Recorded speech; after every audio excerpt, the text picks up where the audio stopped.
ఆదోని గ్రామీణ ప్రాంతాల్లో అన్నింటిలో కూడా 10 రోజులు ఒకసారి సలకలకొండ లాంటి ప్రాంతాల్లో నెల రోజులకు ఒకసారి మంచినీళ్ళు వస్తాయి. దీన్ని బాగు ఎలా చేస్తారా అని పలుసార్లు అడుగుతా ఉన్నాను. బాగు చేసే ఉద్దేశం ఉందా లేదా, ఉంటే ఏం చేస్తారు చెప్పండి నాకు. డెఫినెట్గా నేను వచ్చి ఇన్స్పెక్ట్ చేస్తాను సార్. 1-2 డేస్లో డెఫినెట్గా బాగా చేస్తాను. మీకు తెలియదా ఈ విషయాలన్నీ? సలకలకొండ అనేది నా దృష్టికి రాలేదు సార్. డెఫినెట్గా నేను వచ్చి ఇన్స్పెక్ట్. లాస్ట్ టైం ఒకటి ఏదో డిలాబిలిటెడ్ కండిషన్ లో ఉంది, అబాండెడ్ ట్యాంక్ ఉందని చెప్పారు. ఇప్పుడు వాటర్ వదులుతుంది, ఏమైంది?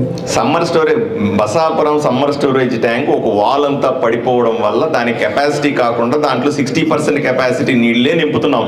అది తెలుసా పోనీ? దాని వాల్ రిపేర్ చేయడానికి కానీ దాని ఫుల్ లెంత్ నీళ్లు నింపడానికి ఏమైనా చర్యలు తీసుకుంటున్నారా సార్? మనకి అవి యాక్చువల్గా good old schemes sir, 25 years క్రితం కట్టినవి.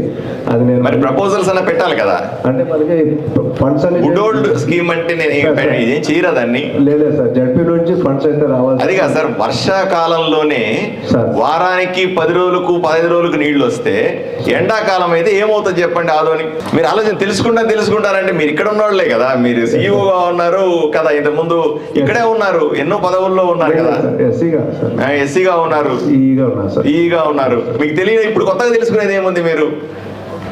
దాన్ని ఎప్పుడు సార్ ఫిల్టర్ సార్ 50% హాస్పిటల్కి వచ్చే జబ్బులన్నీ కూడా నీళ్లు కలుషితం అవడం వల్లనే వచ్చినవి. మీరు కలెక్టర్ గారు వచ్చిన తర్వాత కూడా ఒకరిద్దరు చనిపోయినారు మంత్రాలయం ప్రాంతాల్లో. చనిపోతే అప్పుడు పరిగెట్టుకు వెళ్ళి మనం అంతా కూడా చేసాము. ఆల్దోనే municipality rural RWS schemes 7 schemes ఉన్నాయి మా దగ్గర. దాన్ని ఇంప్రూవ్ చేయండి. కనీసం ఫిల్టర్ లేదన్న విషయం మీకు తెలుసా తెలీదా? మరి ఏమైనా ఇబ్బందులు ఉన్నాయా మీకు చెప్పండి? ఇబ్బంది లేవు సార్. జేజేఎంలో మన ప్రపోజల్స్ కూడా పెట్టాం సార్. 1850 crores పెట్టాం సార్. రేపు 8వ తారీఖు సార్ మీరు జేజేఎం అప్పుడు కాంట్రాక్ట్లు కాదు సార్, నేను కనీసం ఇప్పుడు ఫిల్టర్ వాళ్ళ ఆధునిక సంబంధించి ఎవరైతే మీ డిపార్ట్మెంట్కి సంబంధించి అక్కడ ఎవరైతే ఉన్నారో డిఈ ఎవరైతే ఉన్నారో కొంచెం వాళ్ళతో క్లోజ్గా మానిటరింగ్ చేసుకుని ఒకసారి ఆయన కలిసి ఆ కాన్స్టిట్యూన్సీ సంబంధించి ఆ అర్బన్కి సంబంధించి ఏమేమి సమస్యలు ఉన్నాయో చూసుకుని కూర్చుని అవన్నీ ఎస్టిమేషన్లు తయారు చేయండి. మీ లెవెల్ అయ్యి ఏమైనా ఉంటే మీరు ట్రై చేయండి. లేకపోతే ఎమ్మెల్యే గారికి ఎస్టిమేషన్లు తయారు చేస్తే ఆయన మళ్ళీ అక్కడ కొంచెం మినిస్టర్ దగ్గర కానీ డిపార్ట్మెంట్ దగ్గర కానీ వర్కౌట్ చేసుకుంటారు. గ్రామాల్లో కనీసం ఫిల్టర్ నీళ్ళు ఇవ్వండి అయ్యా బాబు. కనీసం నేరుగా నీళ్ళు వాన్ నీళ్ళు ఇచ్చినట్టు ఇస్తే ఎలాగా? మీరు ఎప్పుడన్నా ఫిల్టర్స్ ఎగ్జామిన్ చేసినాడు మీ ఈ కానీ డిఈలు కానీ ఎప్పుడన్నా? ఇది మరీ అన్యాయంగా ఉంది సార్. నేరుగా వాన్ నీళ్ళు ఇస్తారు సార్, చచ్చిపోతున్నారు జనాలు. ఎన్నిసార్లు చెప్తాం, ఏఈని పిలుస్తాము తిడతాము, డిఈ పిలుస్తాము అరుస్తాము, ఇట్లాంటి సమావేశాల్లో చెప్తాము, కదలకపోతే ఎలాగా? సబ్ కలెక్టర్ గారు డైలీ పంచాయతీలో వాటర్ డొనేషన్ కింద వాటర్ ఇస్తున్నారు లేదా?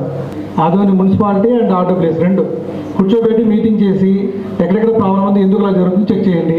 ఒకవేళ ఇప్పుడు ఎమ్మెల్యే గారు చెప్పి నిజం అవుతే అక్కడ ఏం ప్రాబ్లం ఉంది, ప్రాబ్లం పర్సన్తో ఉందా, అమౌంట్ బడ్జెట్తో ప్రాబ్లం ఉందా, ఉంటే ఎస్టిమేట్ చేసి ఇమీడియట్గా పంపించాలి. Okay, don't delay, don't take this kind of bad name to the government. Okay, మీరు 100% చేసి 1% చేయకపోతే ప్రాబ్లం వస్తుంది. You have to verify all the villages immediately now. By next 2-3 days నాకు రిపోర్ట్ కావాలి. How many villages drinking water, fresh drinking water ఇస్తున్నారు, ఎన్ని చోట్ల మురికి నీళ్ళు వెళ్తుంది, ఈ 2 కూడా. You have a division level meeting. మీరు సబ్ కలెక్టర్ ఉన్నారు, ఎమ్మెల్యే గారిని ఫ్రీక్వెంట్గా పిలుచుకొని మీటింగ్ పెట్టండి. ఉన్న వాటిలో అమౌంట్ ఉన్నవేంటి, అమౌంట్ లేనివేంటి, అమౌంట్ లేకపోతే గవర్నమెంట్ లెటర్ పెట్టి ఉండాలి. Okay, that should go at least government level. Okay.